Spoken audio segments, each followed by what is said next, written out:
The moment the front door clicked shut, I knew something was about to change. I just didn't know it would be everything. I stood in my sister's pristine living room, listening to the taxi pull away from the curb. Melissa and David were gone, off to their luxury resort in Bali. 10 days of infinity pools and private beaches while I babysat their daughter Ruby. The golden child's golden child, if you will. I turned around with a smile, ready to ask Ruby what she wanted to do first. Maybe we could watch a movie, play a board game, something quiet like we always did. Ruby communicated through an iPad, had since she was 4. Selective mutism, Melissa always explained with that practiced look of maternal suffering. Trauma-induced. The doctors said she might never speak again. But Ruby wasn't reaching for her iPad. She was standing in the middle of the room, staring at me with an intensity I'd never seen in her 9 years of life. And then my niece, the child I believed couldn't speak, the little girl who hadn't made a sound in 5 years, opened her mouth. "Aunt Jordan, don't eat anything Mom left in the fridge. She put something in it." Her voice was clear, perfect, like she'd been speaking her whole life. My blood went cold. "The inheritance papers are in Dad's office. 3rd drawer, false bottom. She's been forging your signature for months. They're not going to Bali. They're going to the Cayman Islands to move the money."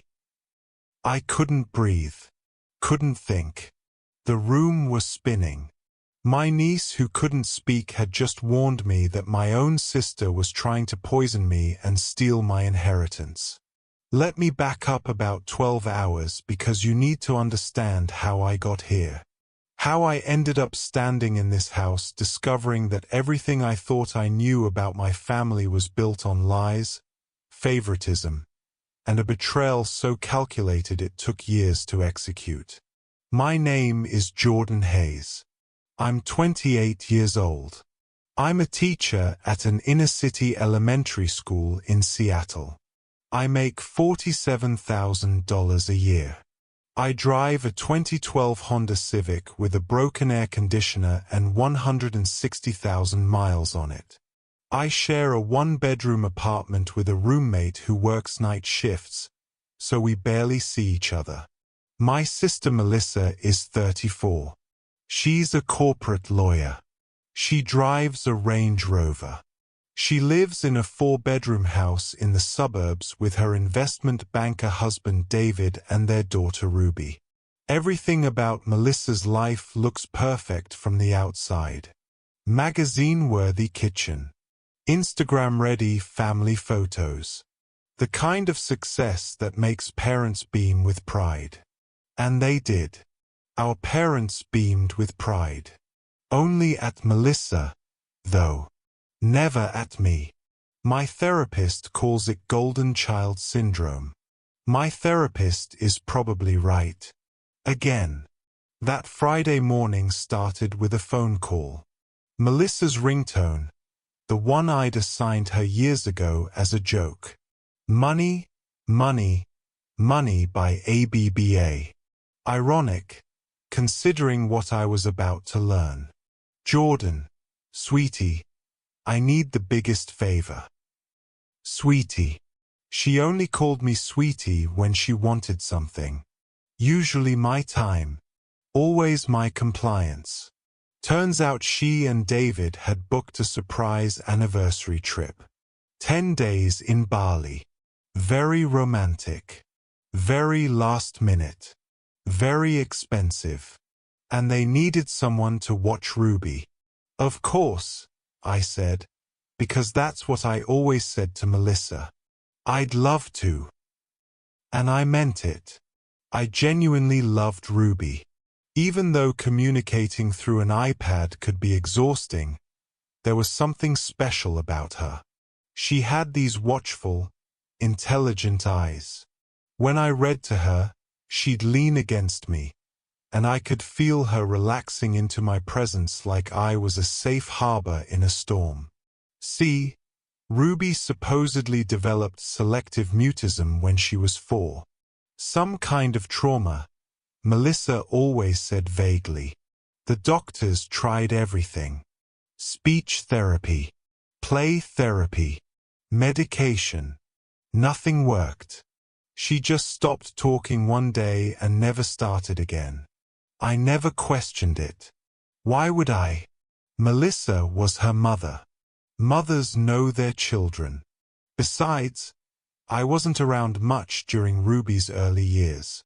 I'd been finishing my teaching degree, working 2 jobs to pay for it since Mom and Dad only helped Melissa with college costs. By the time I started spending real time with Ruby, she was already silent. Melissa had already crafted the narrative. Ruby the brave, struggling child. Melissa the devoted mother sacrificing everything. Me, the helpful aunt grateful to be included. I should have seen it then. The pattern. But you don't see patterns when you're living inside them. Our mom died 3 months ago. Suddenly. Aneurysm. She was 61.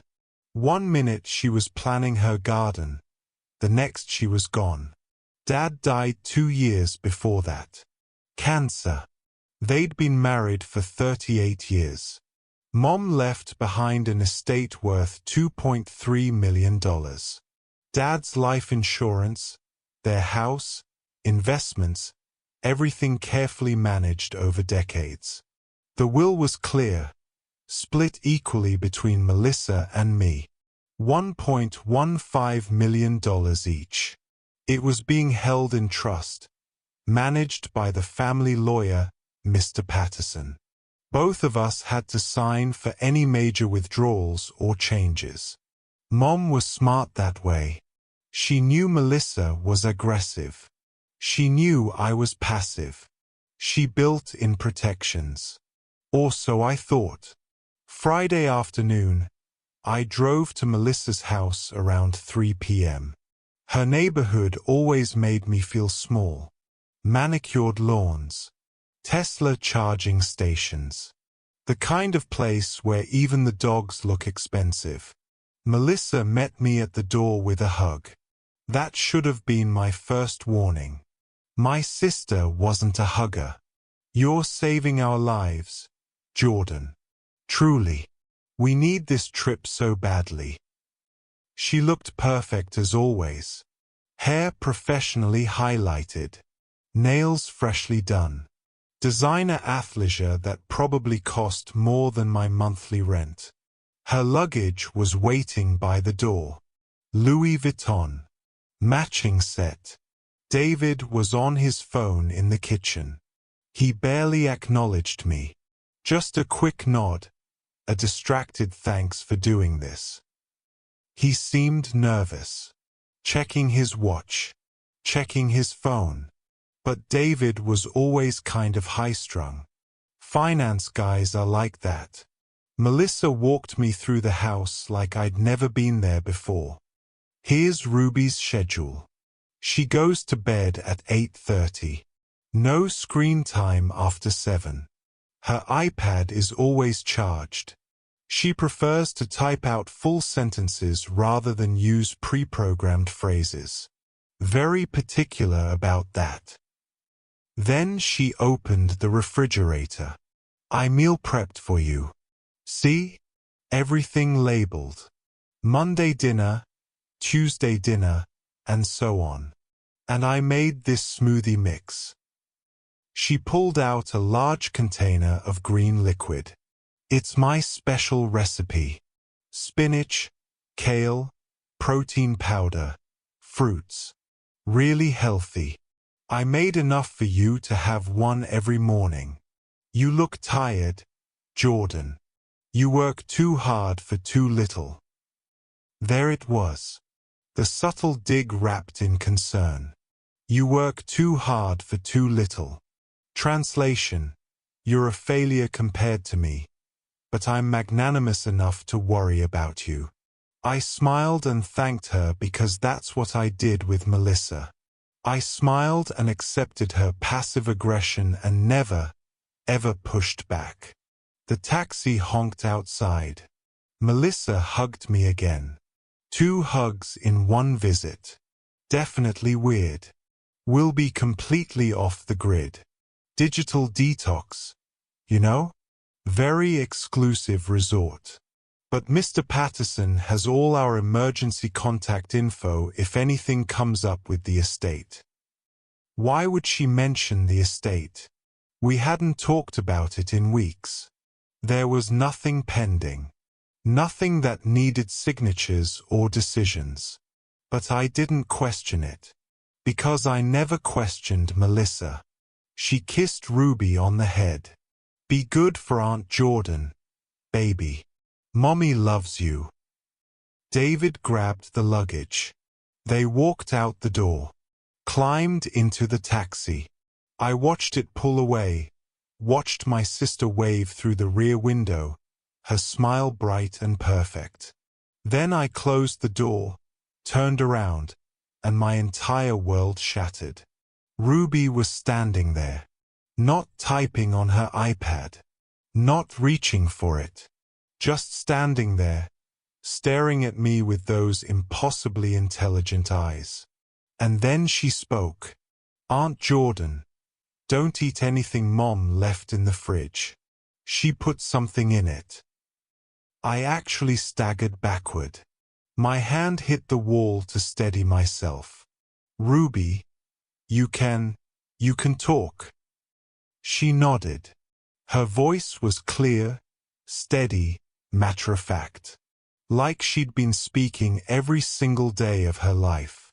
I've always been able to talk, Aunt Jordan. Mom made me stop. She said if I ever spoke to anyone, she'd send you away and I'd never see you again. She said it was our special secret. That speaking would ruin everything. The room was spinning. I slid down the wall until I was sitting on the floor. What do you mean she put something in the food? Ruby walked over and sat down next to me. 9 years old. Sitting cross-legged on the marble floor of her mother's showcase home. About to tell me a story that would destroy everything I thought I knew. I heard them talking last week. Late at night. They thought I was asleep, but I was listening at the top of the stairs. I do that a lot. Nobody ever notices the quiet kid. She said it so casually. Like it was normal. Like 5 years of enforced silence was just something that happened. Mom told Dad that you were going to be a problem. That you'd been asking questions about Grandma's estate. That you were getting suspicious. Dad said maybe they should wait. But Mom said no. They're running out of time. Running out of time for what? To take all the money. Mom's been forging your signature on papers. Mr. Patterson doesn't know. He thinks you've been signing everything. They've been slowly moving money from the trust into accounts only Mom can access. But there's still a lot left, and they need your signature on the final transfer papers. My mind was racing, trying to process, trying to understand. But if I don't sign? That's why the food. Mom put something in the smoothie mix and the meal prep. Something that will make you really sick. Dad said it's not enough to kill you. Just enough to make you too sick to notice anything for a week or so. While you're recovering, they're not actually going to Bali. They're flying to the Cayman Islands. There's a lawyer there who will help them finish transferring everything. She paused, then added quietly, they're going to take all of Grandma's money and leave you with nothing. And then they're going to say you had a mental breakdown. That you were always unstable. That you can't be trusted. I sat there on the cold marble floor, My 9-year-old niece explaining how my own sister was planning to poison me and steal my inheritance. "Ruby," I whispered, "how long have you been able to speak?" "The whole time. I never stopped. Mom just told me I couldn't. She said if I talked, bad things would happen to you. She said you were fragile, that hearing my voice would break you or something. I was 4. I didn't really understand, but I loved you. You were the only one who was ever really nice to me." Tears were streaming down my face. So I stayed quiet. 5 years. I watched everything. I heard everything. And nobody ever noticed because nobody pays attention to the kid who can't talk. Before we continue, if you're enjoying this story, please hit that subscribe button and tell me in the comments where you're watching from. Your support means everything to me. Now, back to what happened next. I stood up slowly. My legs were shaking. I walked to the refrigerator and stared at the neatly labeled containers. Monday dinner. Tuesday dinner. The green smoothie mix. Evidence. My sister, the successful lawyer, had just tried to poison me.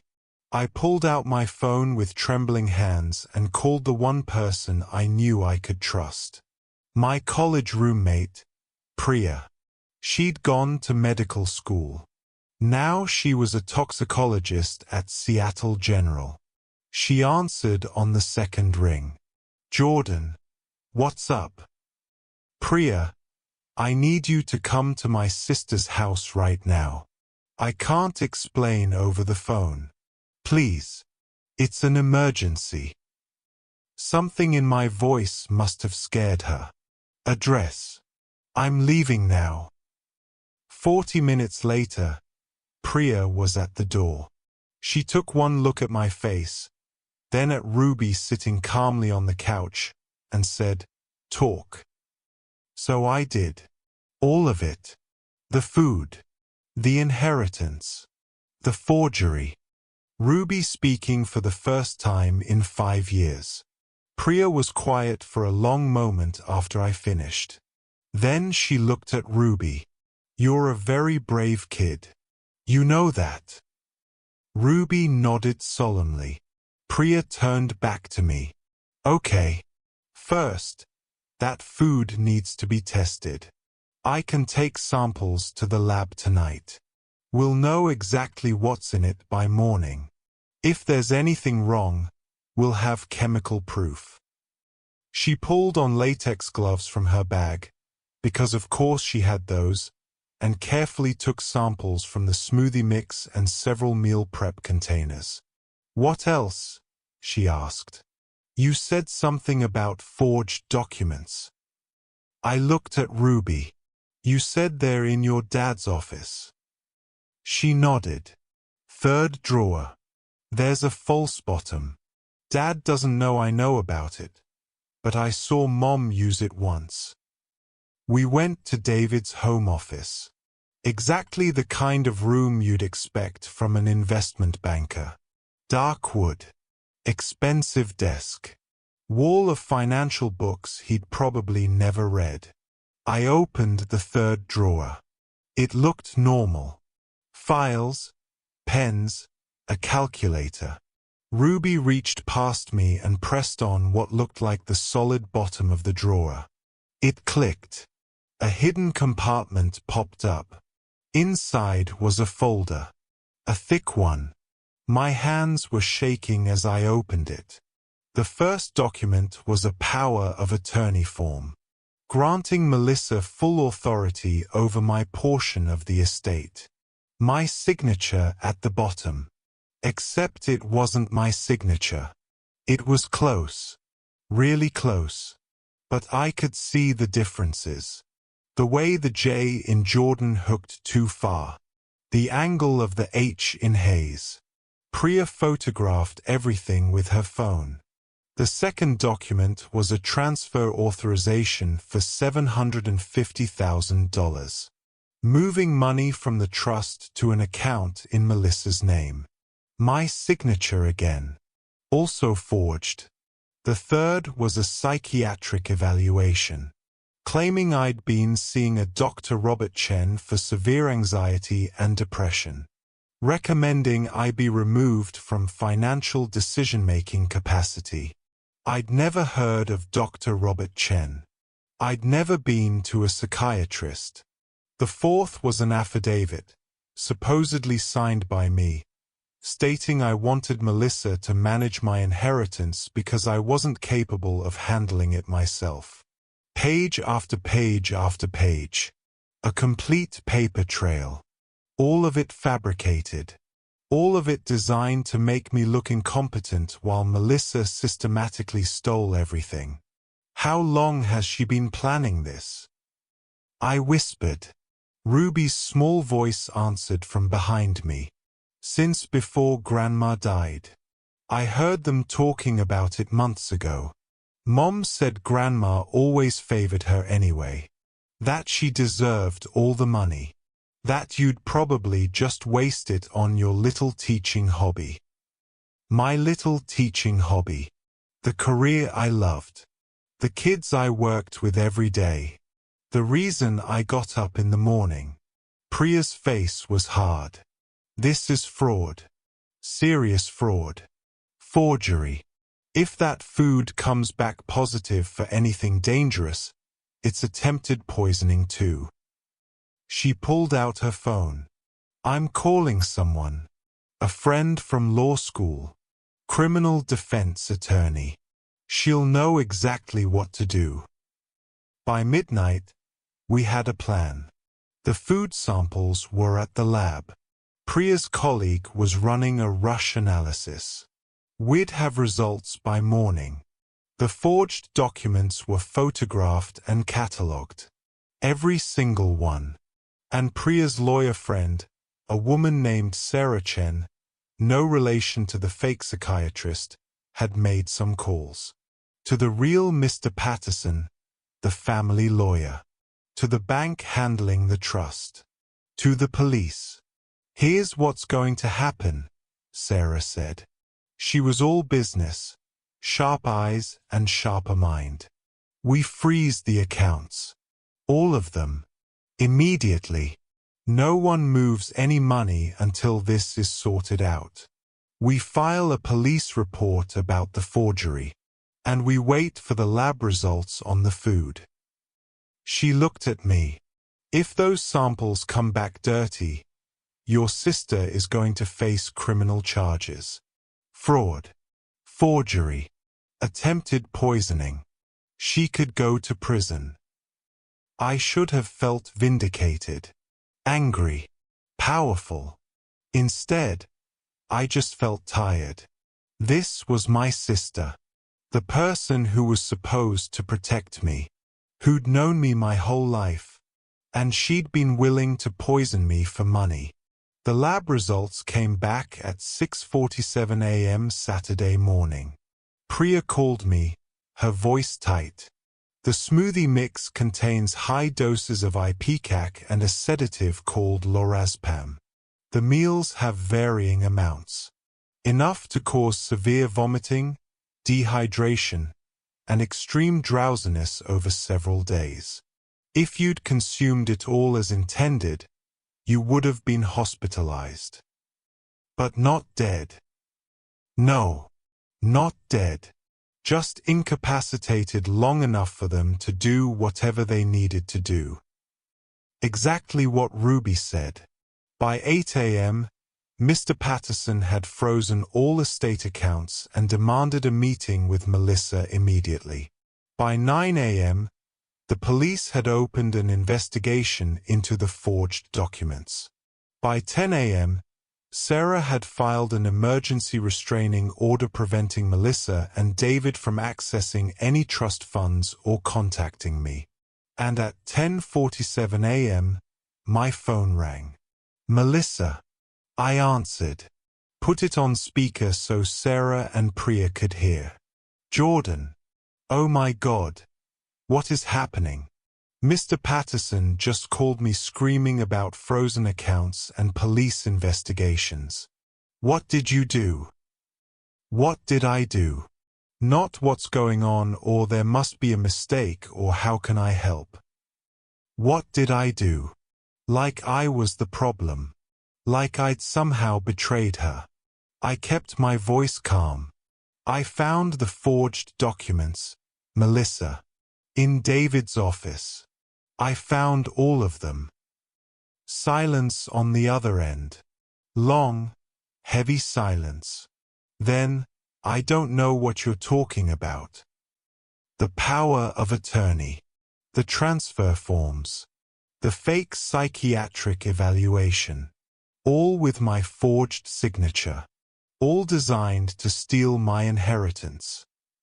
Jordan, you sound paranoid. Have you been taking your medication? The gaslighting was immediate. Automatic. She didn't even hesitate. I don't take medication, Melissa. You know that. But the food you left for me? That had medication in it. Ipecac. Lorazepam. The lab tested it. Her breathing changed. Faster. Panicked. You're not making sense. I think you need help. Professional help. Maybe I should come home, Anne. You're not in Bali, I said quietly. You're in the Cayman Islands. Aren't you? Meeting with lawyers. Trying to move the money. The silence this time was different. Court. How did you? She stopped herself. But it was too late. Ruby told me, I said. She heard you and David planning everything. She heard all of it.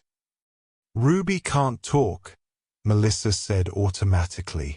She has selective mutism. She's been in treatment for 5 years. No, she doesn't. You made her stop talking. You threatened her. You told her if she ever spoke, I'd be taken away from her. You terrorized your own daughter into silence so you could use her as a cover. The devoted mother with the special needs child. The perfect mask while you planned to rob me. You're delusional. The police have the forged documents. The lab has the test results from the contaminated food. Mr. Patterson has frozen all the accounts. It's over, Melissa. I heard David's voice in the background, angry, panicked. They were fighting. Then Melissa came back on the line. Her voice was different now. Cold. The mask finally off. You always were the weak one. The failure. Mom and Dad knew it. I knew it. You don't deserve that money. You'd just waste it on your pathetic little life. I was going to use it for something important. For Ruby's future. For our family. You were going to use it to maintain the lifestyle you can't actually afford, I said quietly. Sarah pulled your financial records. You're drowning in debt. The house, the cars, the private school.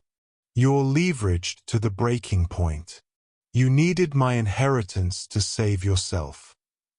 Shut up, she hissed. You don't know anything. I know Mom split the estate equally for a reason. I know she saw who you really were.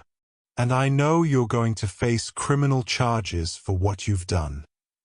I hung up. My hands were steady. My breathing was calm. Sarah nodded approvingly. That was perfect. She basically confessed. We recorded the whole thing. The next week was a blur of legal proceedings. Melissa and David flew back from the Cayman Islands. They hired expensive lawyers.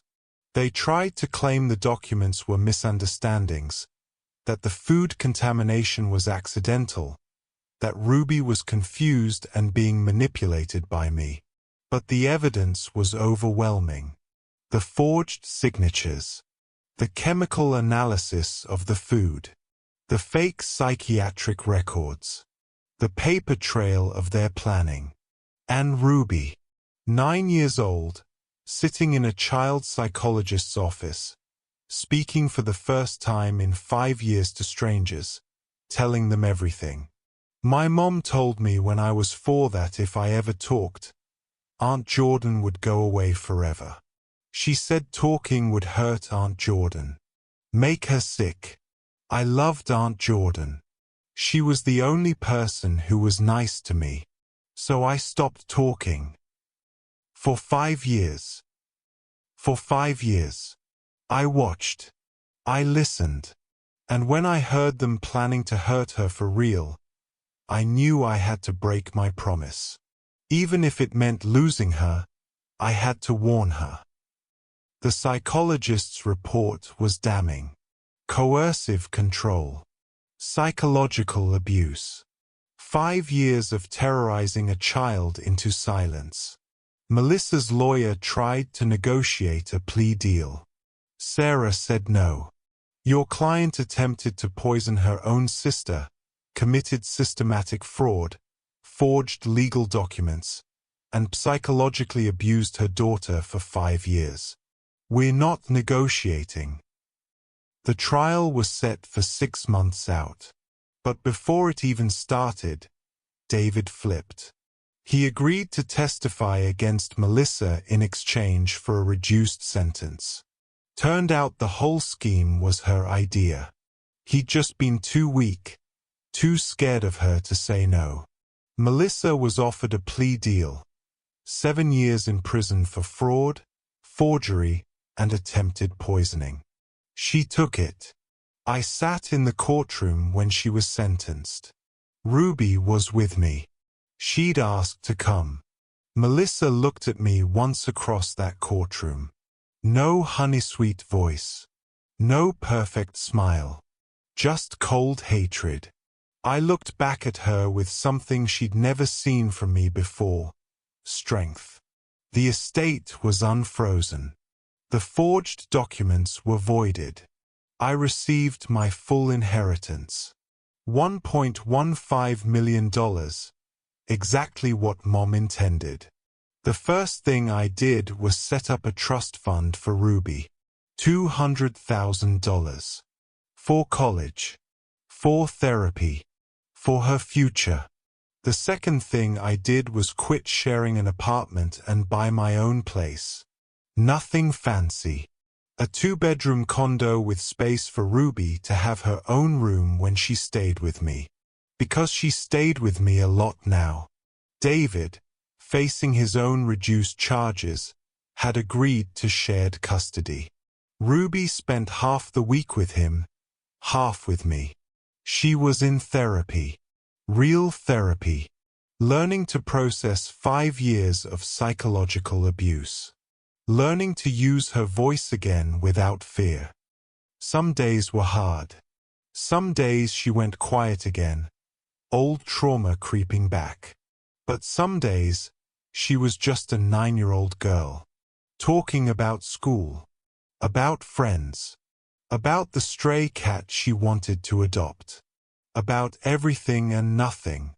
6 months after Melissa went to prison, Ruby and I were having breakfast in my kitchen. Pancakes. Her favorite. Aunt Jordan. Yeah, sweetie. Why did Mom hate you so much? I thought about that. Really thought about it. I don't think she hated me, exactly. I think she resented me. I think she needed to see me as less than her. As the weak one. The failure. Because if I wasn't failing, then her success didn't feel as important. Ruby was quiet for a moment. Grandma didn't think you were a failure. How do you know?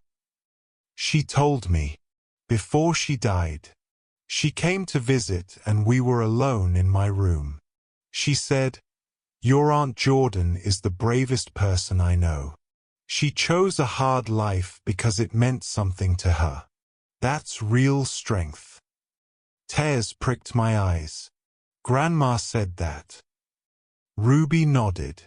She also said, "Watch your mother, little one. Something's wrong in her heart." I didn't understand then, but I do now.